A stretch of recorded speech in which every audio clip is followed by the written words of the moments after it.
Antonio Berry again.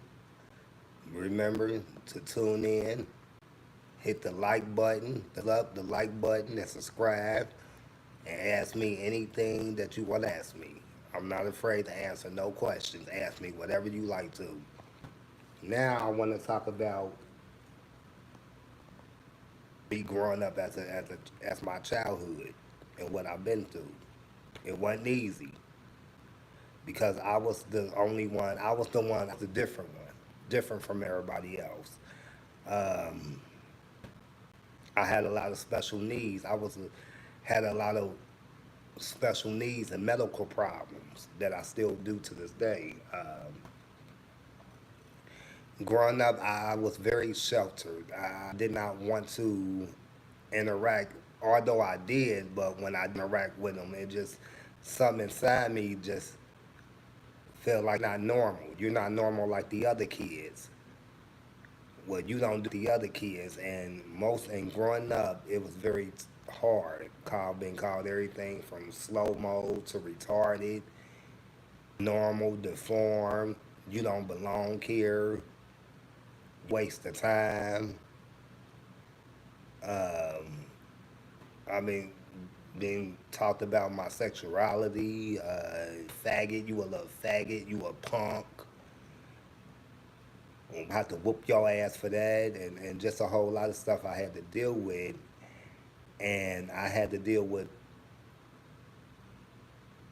being, of course, being lied to, things being taken from me, stolen from me.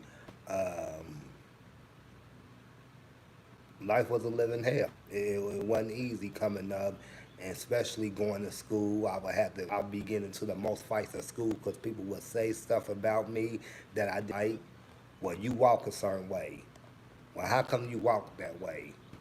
How come you weren't born all the way right? You weren't born, you weren't meant to be here. So, and I used to believe that. And it used to trigger me so much. And for years, I just sit back with, damn, maybe I don't belong here. I mean, this was things I said in my mind. I heard it, and it was said to me. People would say a lot worse things to me. And I figured, well, damn, well, I would look at myself like, what is it about me that's makes me different from somebody else? I mean, is it my is it something that I said, something I did? But no, it was by me. I was born premature. I was born months real early, to where I almost died as a child. Died, and I was in the hospital, I think a little bit over a year before they got to let me come home. Because keep in mind, when I was born, I only weighed 1 pound and 1 ounce. So just the smallest touch, the tap could kill me instantly because I was frail. I wasn't fully developed. I had to be in the incubator for a long, long time, for a while. And people wanted that around touch me, but they couldn't. I had a trait. I don't know if y'all know this, but the trait. If y'all can see that right there, that scar right there, that's the whole,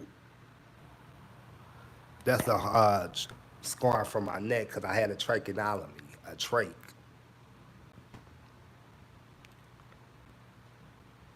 And I couldn't school on time. I had to start school late because they tried to get me the start that they tried to get me in school on correctly on the right time or whatnot. But by me having the trach in my neck, and by me still being born premature and not fully developed and everything, they decided to wait it. Because you know how kids that play around and everything, they was afraid that I may run or I may do a wrong move and I could fall on my neck and I could hit my neck and it could be over for me. So they had to wait it. When they did take the trach out my neck and they closed up my hole and everything, I didn't need it anymore. I felt relieved because I said no more. I have to put the tube in and out, change my trach and everything, or me having to be hooked up on the machine, on the breathing machine. I'm in Cincinnati, Ohio, where I'm from in Cincinnati, Ohio, where I'm born and raised. like I said, it just wasn't easy for me. I was the only one looked at different, and I was not treated fairly. Well, I don't think I was treated fairly as a kid coming up because my disabilities I had. Like I said, I had a lot of medical problems to the point where they didn't even think I was gonna make it. They didn't think I was gonna make it to see one. The age of one was that sick. But but fortunately, I'm still here by the grace of God. So I'm grateful about that. But the things that people used to say to me, call me, tease me, and this was on the desk. Every time I would go to school or every time I would go to work and everything, they would, why he walk like that? Why he do this? Why he that? And is he, is there something wrong with him? Well, why come he can't do this? Why come he can't do that? And I did not want to be around certain people. I always loved to keep my circle very small because I didn't trust people. Still don't to this day. Now I just basically I'm by myself, just figuring out some things. And for years I thought, well, I gotta get this taken away or this added onto my body, or I gotta get this slimmed down or this bigger or this and that just to make somebody else happy. I would look at myself like, what is wrong with me? What is making people say the things they say about me, negative things about me? Yes, I can't help I was born with a slight disability. I can't help that. You know, it just wasn't easy. And when I look back at that, I'm like, well, I came a long way from when then into now. Cause like I said, I'm glad I'm still here. Glad I'm still breathing, walking around, no problems. It's just that the negativity that people would do to me, the things that people would do to me, that get me, and I felt like I was never long here. I actually tried to end my life at one point in time because I was just so fed up. Want to be treated like a regular person, like a normal, regular person, just like everybody else got treated with respect and dignity. I didn't get that. I always got the opposite of that. Well, you dumbass fag, or you stupid, and you retarded, and look at you. You don't make it wasn't made for you to go out and hang out and do all this. You don't belong with other people, regular people, normal people. This is so crazy. And I said, well, what is my kind? And say nothing. But then again, I just stopped listening to that and learn to be me and accept me. Everybody is not perfect. Everybody's not gonna see you as being glamorous or no beauty model or nothing like that. So now I just take what people say, I just take it and roll with it. I just don't let it bother me. I just let it shrug off.